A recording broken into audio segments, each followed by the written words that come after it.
Alors maintenant qu'on a vu ce qu'était un booléen, on va pouvoir attaquer directement la deuxième partie du mini-projet. Donc je vais ouvrir le dossier qui contient ce projet et je vais tout simplement dupliquer ce fichier ici et le renommer pour l'appeler 02. Donc pour incrémenter ici le script. Donc je l'ai ouvert dans Sublime Text, donc on retrouve bien notre première version du script, donc avec le nombre à deviner qui est égal à 37. Et cette fois-ci, je vais pouvoir donc vous illustrer dans un cas un peu plus précis, un peu plus concret, ce qu'on peut faire par exemple avec un booléen. Donc là, je vais faire une variable qui va s'appeler premier essai.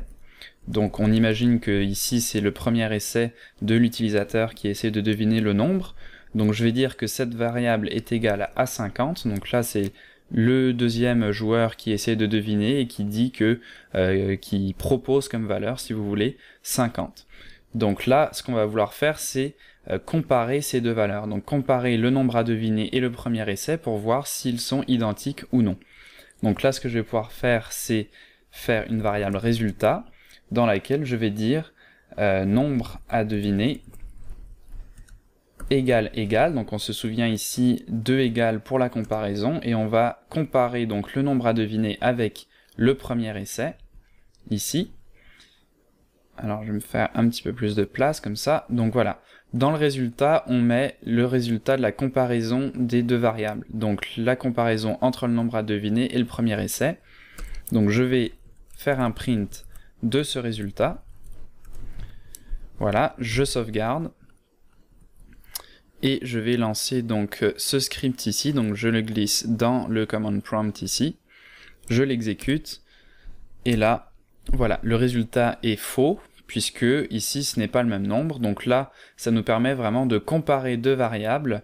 Nous, on le voit à l'œil que le résultat n'est pas le même, mais il va falloir que on le fasse comprendre à Python. Il va falloir qu'on compare des variables qu'on ne saura pas forcément. Là c'est nous qui les avons définies.